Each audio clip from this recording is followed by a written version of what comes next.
Assalamualaikum warahmatullahi wabarakatuh. Perkenalkan, nama saya Ramla dengan NIM H0321-325. Di sini saya akan mempraktekkan keterampilan mengajar.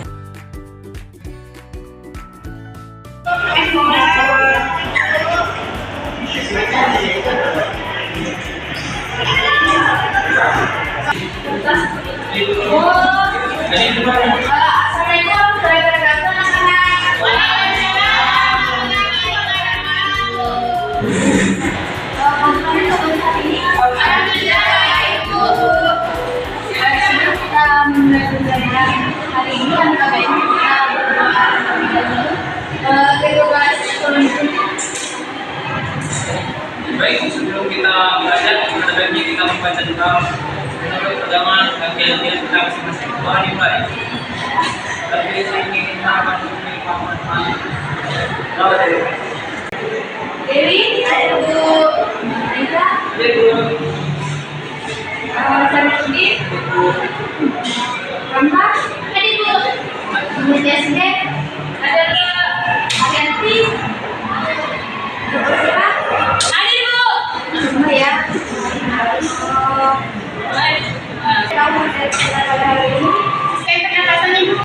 Adapun tujuan dari pembelajaran kita yaitu menjelaskan struktur dan fungsi jaringan pada organ pernapasan manusia. Kedua, mengaitkan struktur fungsi organ pernapasan manusia dengan bioproses yang terjadi.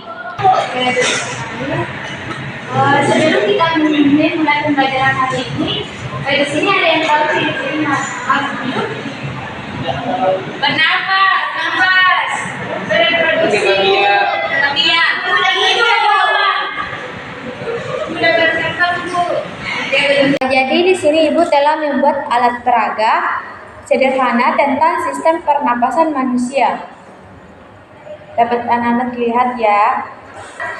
Di sini anak-anak dapat melihat peraga manusia. Jadi pada sistem pernapasan manusia itu terdiri dari beberapa organ, yaitu hidung, faring, laring, trakea, paru-paru. Paru-paru ini terdiri atas dua, yaitu bronkus dan bronkiolus, kemudian alveolus dan diafragma. Pertama-tama, udara dari luar itu masuk melalui hidung, masuk melalui rongga hidung. Kemudian di dalam rongga hidung ini terdapat rambut-rambut halus yang berfungsi untuk menyaring udara. Nah, udara yang masuk ke rongga hidung ini akan melewati tenggorokan atau faring. Nah, di sini lah organ ini terjadi penyilangan antara udara dan makanan. Organ ini memiliki panjang 12,5 cm.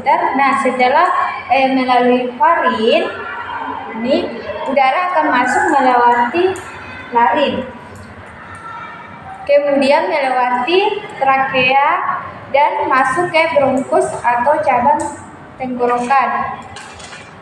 Nah, jadi dua cabang ini kita ibaratkan sebagai bronkus. Nah, di dalam bronkus ini memiliki cabang-cabang lagi yang disebut dengan bronkiolus.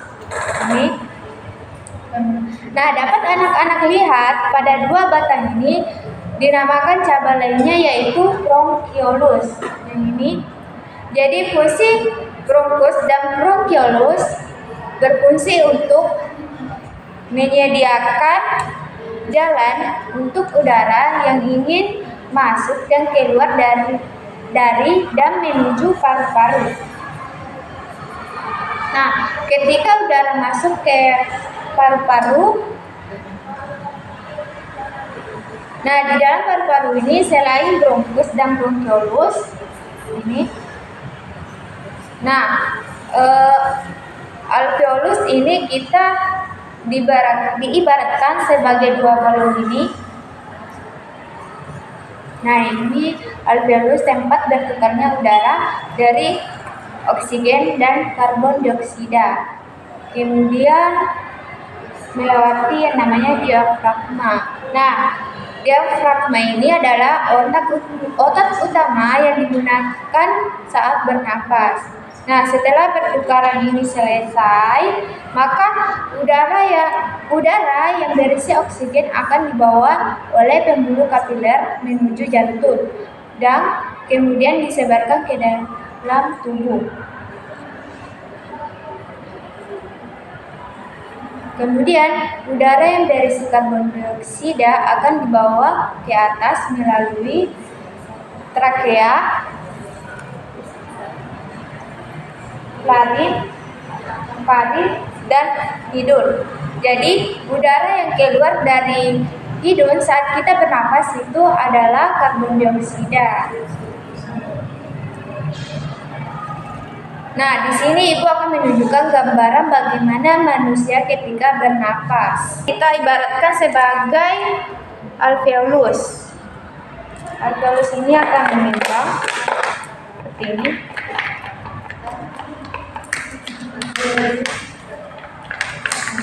Mengembang ya. Jadi udara yang masuk alveolus atau balon ini akan mengembang.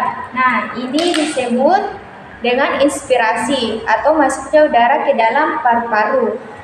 Inspirasi itu masuknya udara. Expirasi mengeluarkan udara. Seperti ini ya. Nah, itulah gambaran pernapasan manusia.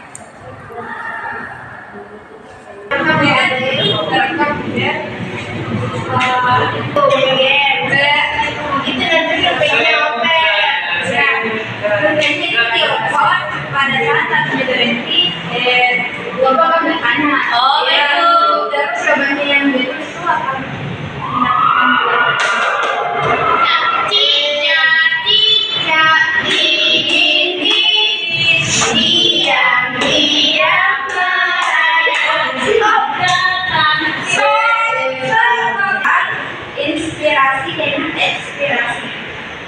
Ini dari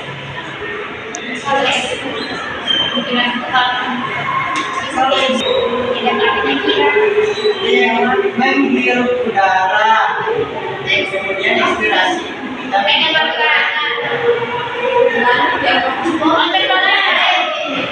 Kalau inspirasi dulu, kita menghirup.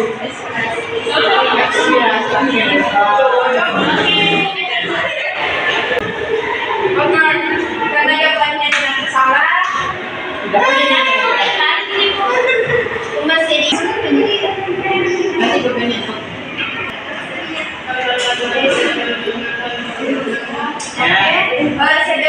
Ibu menunjukkan pada hari ini, Ibu ada tugas untuk kalian. Ada Ibu pulpen. Kasih ya. Yaitu Ibu ingin membagi kelompok terdiri dari 5.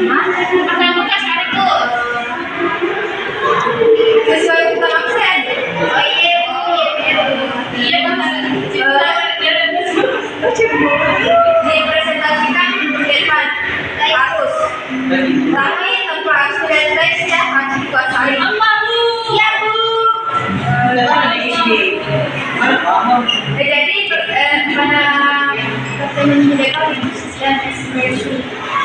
adapun kesimpulan pada materi hari ini yaitu sistem pernafasan adalah sistem fisiologis yang terdiri dari organ-organ seperti paru-paru, bronkus, trakea, dan diafragma yang bekerja sama untuk memungkinkan pertukaran gas yang vital dalam tubuh manusia. Pada kesimpulan utamanya itu pada sistem pernafasan yang pertama pertukaran gas, di mana sistem pernafasan ini memungkinkan masuknya oksigen ke dalam tubuh melalui proses inhalasi dan pengeluaran karbon dioksida melalui proses eksalasi. Yang kedua, transportasi oksigen, yaitu oksigen yang terhirup diangkut oleh darah ke seluruh tubuh melalui pembuluh darah untuk mendukung proses metabolisme. Yang ketiga, pembersihan udara. yaitu sistem pernafasan juga berperan dalam membersihkan udara dari partikel-partikel asin dan debu sebelum mencapai paru-paru. Yang keempat yaitu regulasi pH. Pada sistem pernafasan ini membantu dalam menjaga keseimbangan pH dalam tubuh dengan mengatur kadar karbon dioksida. Yang kelima, proteksi dan imunitas, yaitu selaput lendir di saluran pernafasan ini berfungsi sebagai pertahanan tubuh terhadap infeksi dan iritasi. Dengan demikian, pada sistem pernafasan ini sangat berperan penting dalam memastikan tubuh manusia mendapatkan oksigen yang cukup dan membuat produk sampingan metabolisme secara efisien. Kita minggu pembelajaran hari ini kita memulai pembelajaran yang kedua, dan hari ini kita juga mengikuti dengan berdoa.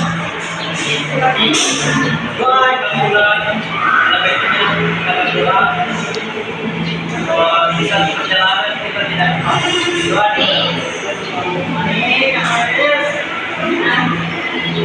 Amin. Assalamualaikum warahmatullahi wabarakatuh.